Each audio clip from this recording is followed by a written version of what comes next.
What is up today, fellas? We got a very lovely Saturday here, and we're going to be giving you some plays for the Sunday slate, the Sunday early slate of the NFL. Tomorrow, I split into a few categories here. We got 3 anytime touchdown players. We got 3 passing yards we like. We got 3 rushing yards.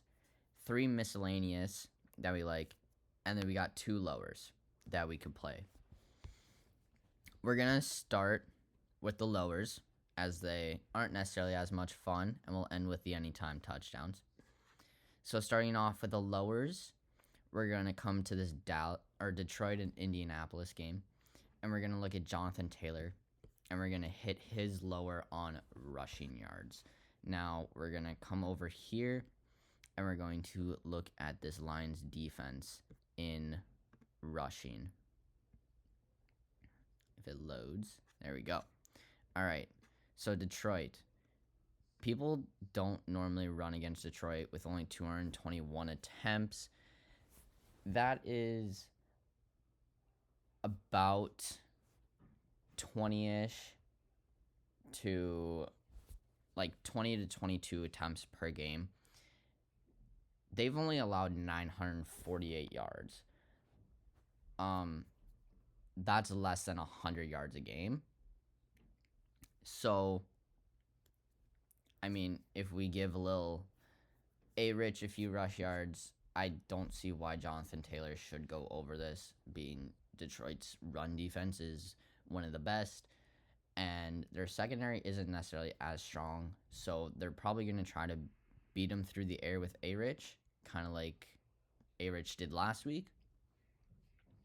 So I like Jonathan Taylor's lower on rush yards here, especially coming to this game here.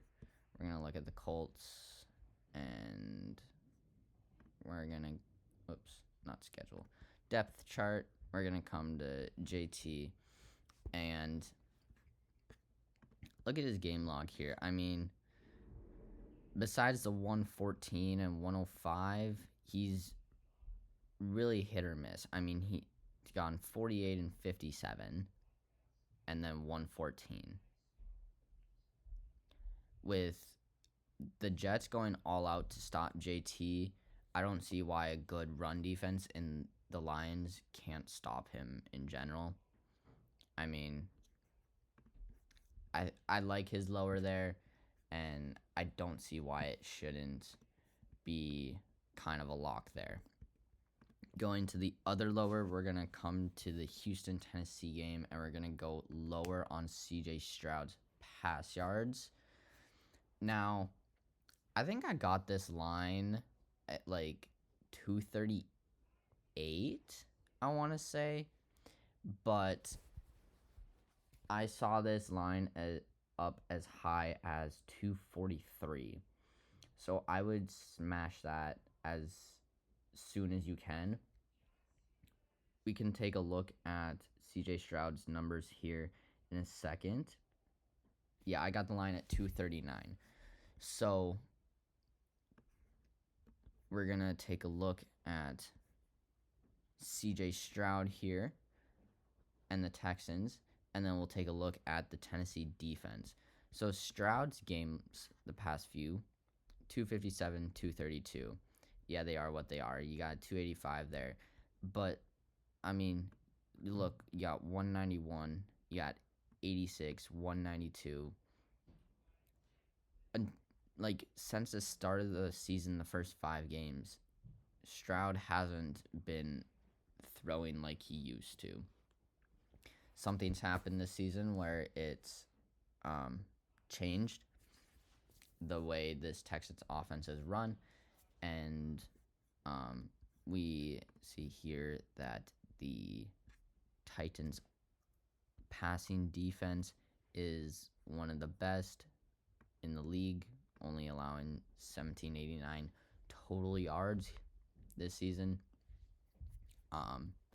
Teams can't really throw against the Titans defense for whatever reason. I mean, it just is what it is. and CJ Stroud hasn't been performing the way that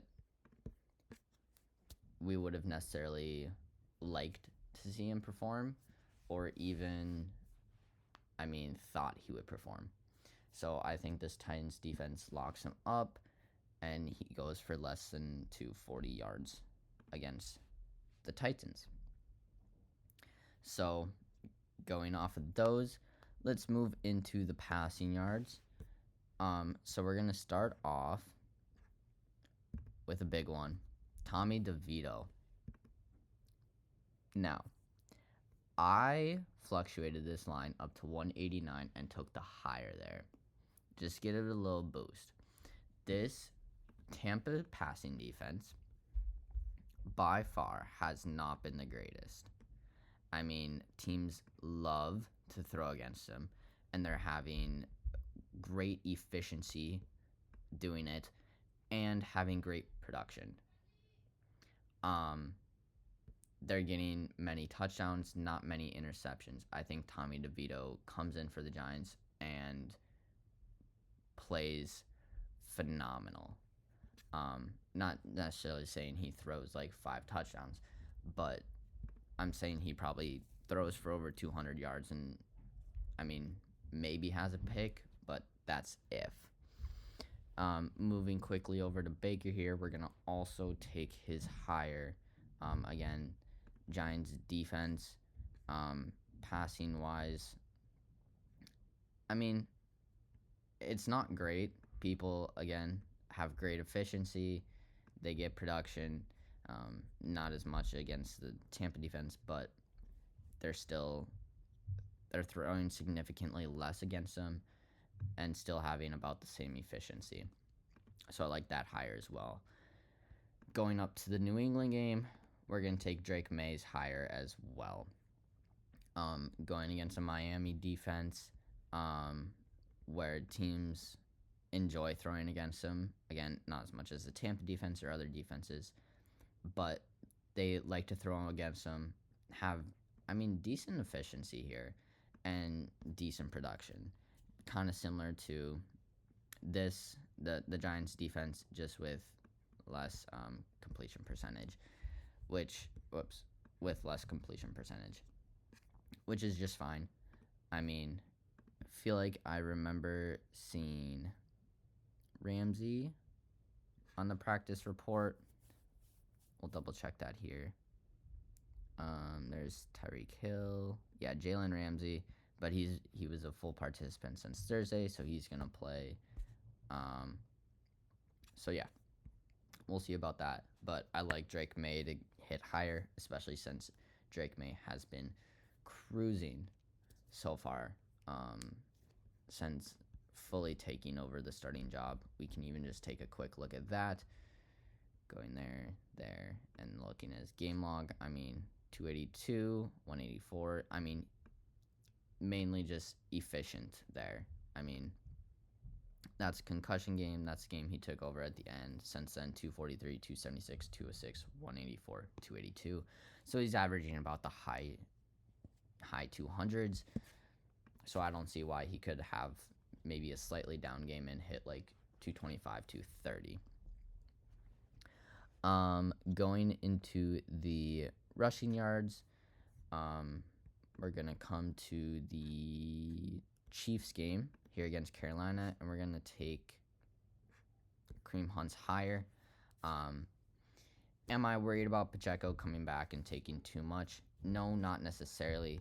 I think maybe Pacheco takes a few carries, but I would doubt it. We can look at the KC practice report here, and Pacheco has been limited this entire week, so he's probably going to come in and take, maybe 10% of snaps. He maybe gets like 3 carries, if that, against a bad run defense in the Carolina Panthers. I look for Kareem Hunt to absolutely thrive in this. Teams love to run against him, get great production, decent efficiency, and they score touchdowns at a high rate. So Kareem Hunt to hit his rushing yards. I love that. And we're going to, with that, we're going to go back up to this Detroit game, and we're going to have Demont higher on his rush yards as well. 56 seems like it could be a little high, but again, not necessarily the greatest rush defense in the Colts, which teams love to run against. Tons of yards, decent amount of touchdowns. Small average yards per carry, but that's Demont's game. He gets the yards, and then he makes more of it. So I like him to go over his line of 56.5 as well. And our last rush yard play is going to be in the Washington game against Dallas. Brian Robinson to go higher. We just saw what Joe Mixon did against this defense. Again, not saying Brian Robinson is Joe Mixon, but if he can be anything similar to Joe Mixon, Brian Robinson's going to have himself a day. I think they're going to aim to play into the run just like the Texans did, and they're going to beat the Cowboys on the ground. So those are my lowers and my normal plays within passing yards and rushing yards. We'll get rid of these here, and we'll move into the miscellaneous. So this, I was just like, they don't really fit anything, but they're just plays I like. Jahmyr Gibbs, longest rush. I got it at 16.5, so it's gone down a yard. Take this. Again, we can go look at Jahmyr Gibbs and his game log. Longest rush, 23, 20, 18. I mean, his longest rush is just always over that mark. I don't see why he couldn't break off a big run here against them, against the Colts. It just seems almost too locky, but at the same time, that's why it's in the missed category. Take it if you like it. Don't take it. So be it. We're going to move on down to the Tampa Bay game, and we're going to look at, where'd he go, Bucky Irving, and we're going to take his 2.5 receptions. It's got a little boost there of 1.07. I think I got it like 1.09 or 10 or something like that. Bucky Irving, we can, again, come here and look at all of this stuff. And his game log, 3 receptions, 7, 3, 2, 2. So in the last 4 games, he's hit it. Out of the last 5, he's hit it 4 times. I mean, it just is what it is. When he gets a target, he catches it. So it's like schemed up plays for him. And then he makes stuff of it with yards. So I like him to either A, get schemed up the play, or just be the dump off option for Baker Mayfield if he needs it. And then the last one, we're going to bank on a little bit of failure here. We're going to come up to the Minnesota game, and we're going to take Sam Darnold to have a, where'd it go? Interception. There it is. Sam Darnold to have an interception. We're going to go to the Bears passing defense, and they have 9 interceptions to 7 touchdowns. Over the last 3 games, Darnold has thrown 5 interceptions. And against a great Bears pass defense, I could see him throwing at least 1 again, especially with a little bit of boost. Why not take it?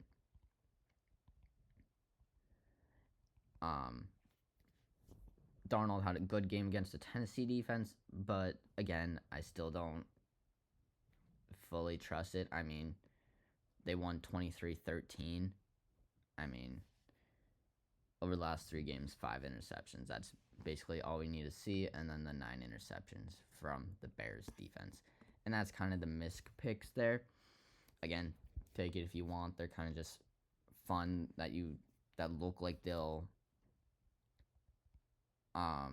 hit because the numbers line up and all that. But if you don't want to take them, then that's fine as well. Going on to the anytime touchdowns here. We got 3. We got coming back off of the injury, Michael Evans for the touchdown. Again, not a great Giants passing defense. We can look at it here real quick one more time. 12 passing touchdowns to their 1 interception. I think Baker could have a day, which is why I also took Baker's higher on pass yards. I could see Mike Evans having a touchdown. Another pick I did like was Malik Neighbors, but he's now gone questionable with the groin injury, so I don't want to take anything with him anymore. Going back to the anytime touchdowns, almost a guaranteed lock, it feels like, is Devon Achane. Anytime touchdown against the New England Patriots. We can look at the rushing. Patriots defense, where are they? Right here. They have allowed 10 rushing touchdowns. We can go receiving. Patriots defense, 16 receiving touchdowns. And for someone who thrives, dare I say, against, where are they? Right here. I mean, they're not a great defense to play against in the Patriots, but someone who has just been absolutely eating in this system and producing like crazy. Again, he's not a huge touchdown guy, but I mean, why would I not expect him to get one, especially if he's going to get a ton of the work here? I mean, receiving or rushing, I could see it happening. And then the last one, the last pick for you guys today, we're going to go back to the Washington game, and we're going to take Terry McLaurin touchdown. It's got a boost, 1.21. That's nice. Again, we just saw CJ Stroud have a decent game after not producing greatly against this Dallas defense. So I could see Terry McLaurin finding the end zone, especially after having a down game of 1 of 2 for 10 yards. I think Jaden Daniels could find him and get in the end zone. So those are kind of my picks for the early slate of the Sunday games. Again, Misk, anytime touchdowns, passing yards, rushing yards, and then the lowers. Again, take what you like. Don't take them. Whatever. I proved a few numbers here for you, but at the end of the day, it's going to be your gut feeling that you take. So, we're just going to do this.